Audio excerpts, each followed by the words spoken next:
नमस्कार दोस्तों, स्वागत है एक बार फिर से आपका कहानी विद नितिन चैनल में। और हम शुरू करने जा रहे हैं चक्रवर्ती सम्राट राजा विक्रमादित्य की बेताल 25 की 25 कहानियों की एक श्रृंखला। तो आज की कहानी जो है उसमें 25 कहानियों की बेताल 25 की शुरुआत में क्या हुआ, राजा विक्रमादित्य वहां तक कैसे पहुंचे और क्यों ऐसी 25 कहानियों को सुनने सुनाने की जरूरत आई, इन सब के बारे में आज पहली कहानी में बात करेंगे। तो आइए शुरू करते हैं। प्राचीन काल में उज्जैनी में चक्रवर्ती सम्राट विक्रमादित्य का शासन था। वे बड़े यशस्वी और इंद्र के समान पराक्रमी थे। उनकी न्यायप्रियता और पराक्रम के चर्चे दूर दूर तक प्रसिद्ध थे। राज्य की समूची प्रजा उनके स्नेह करती थी। राजा विक्रमादित्य प्रत्येक व्यक्ति की सहायता के लिए तत्पर रहते थे। वे प्रतिदिन निर्बल और दीन दुखी लोगों को दान दक्षिणा दिया करते थे। सज्जन एवं धर्मपरायण व्यक्ति सदैव उनके दरबार में प्रतिष्ठा प्राप्त करते थे। राजा विक्रमादित्य प्रतिदिन राज्यसभा में बैठकर अपने राज्यसभा सदों से राज्य के बारे में विचार विमर्श करते थे। एक योगी भी प्रतिदिन की राज्यसभा में आता था और एक फल उन्हें दे जाता था। राजा विक्रमादित्य भी प्रतिदिन वह फल ले लेते और अपने कोषाध्यक्ष को सौंप देते थे। इसी तरह यह सिलसिला 10 वर्ष तक चलता रहा और 10 वर्ष बीत गए। एक दिन जब वह योगी प्रतिदिन की तरह राजा विक्रमादित्य को वह फल देकर राज्यसभा से चला गया, तभी एक पालतू बंदर का बच्चा न जाने कहां से राजसभा में आया और राजा की गोद में बैठ गया। राजा विक्रमादित्य ने बंदर को भूखा समझकर वह फल उन्हें खाने को दे दिया। जैसे ही बंदर ने वह फल मुंह में रखकर तोड़ा, तो उसके अंदर से एक बहुमूल्य रत्न निकलकर नीचे फर्श पर गिर गया। ये देखकर राजा विक्रमादित्य को बड़ा आश्चर्य हुआ। उन्होंने वह रत्न उठा लिया और अपने कोषाध्यक्ष से पूछा, कोषाध्यक्ष जी, योगी द्वारा लाए गए सारे फल मैं तुम्हें देता था, वे तुमने कहाँ रखे हैं? यह सुनकर कोषाध्यक्ष ने डरते हुए कहा, राजन, मैं रत्न भंडार को खोले बिना ही उन फलों को खिड़की के रास्ते उनमें डाल दिया करता था। यदि आप आज्ञा दें तो रत्न भंडार को खोलकर देखूं? राजा विक्रमादित्य ने उसे आज्ञा दे दी। आज्ञा पाते ही वह रत्न भंडार में गया।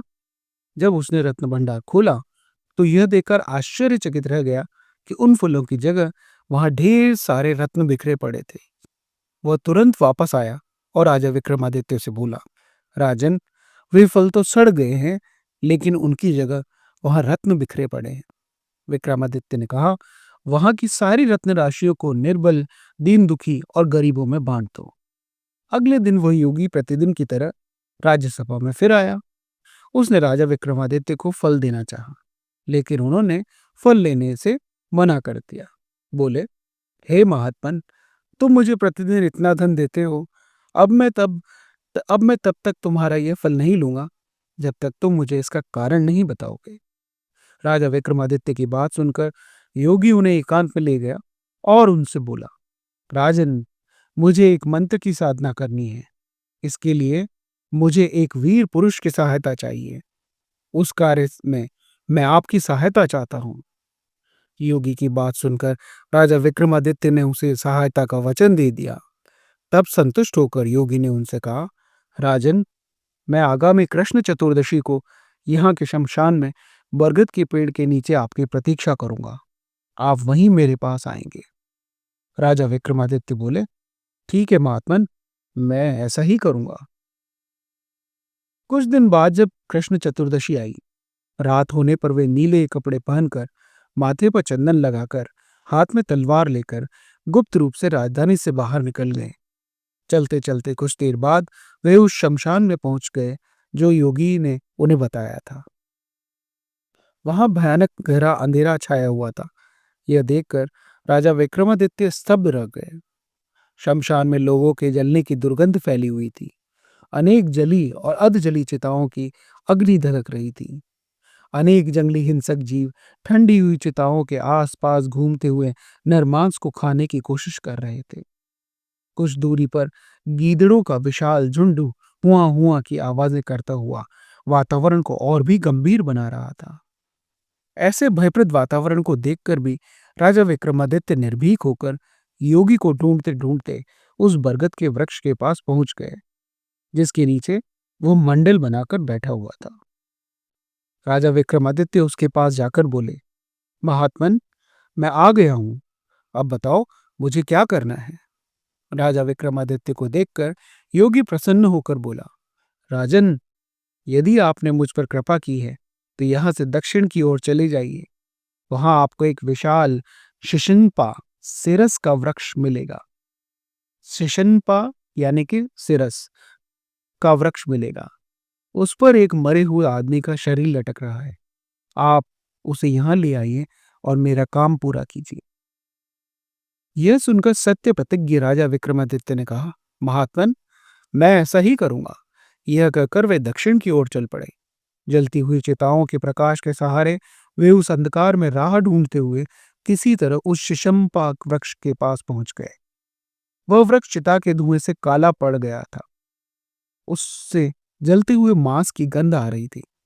उसकी एक शाखा पर एक शव लटका हुआ था। वो ऐसे लग रहा था मानो किसी प्रेत के कंधे पर लटक रहा हो। यह देखकर वो पेड़ पर चढ़ गए और डोरी काट दी। डोरी काटते ही शव जमीन पर गिर पड़ा। जमीन पर गिरते ही अचानक शव चीख पड़ा, जैसे उसे बहुत पीड़ा हुई हो।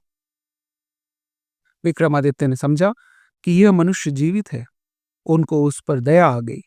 वृक्ष से उतारकर वे उसके अंगों को सहलाने लगे। तभी वह शव जोर जोर से हंसने लगा। राजा विक्रमादित्य ने समझ लिया कि उस पर बेताल चढ़ा हुआ है। उन्होंने कहा, हंसते क्यों हो?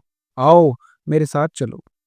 विक्रमादित्य का इतना कहना था कि बेताल शव सहित उस वृक्ष पर जा लटका। उन्होंने पुनः वृक्ष पर चढ़कर शव को फिर नीचे उतारा। वज्र को भले ही खंडित किया जा सके, लेकिन वीरों के हृदय को विदीर्ण विदीर्ण नहीं किया जा सकता। राजा विक्रमादित्य ने शव को कसकर पकड़ा। बेताल ने अपने बचने के लिए बहुत हाथ पैर मारे, किंतु वह विक्रमादित्य की गिरफ्त से आजाद न हो सका। फिर भी वह शव को कंधे पर लाद कर योगी की कुटिया की ओर चल पड़े। तभी शव के अंदर से बेताल ने कहा, उज्जैनी नरेश, मैं जानता हूं कि आप अपनी हट के पक्के हैं।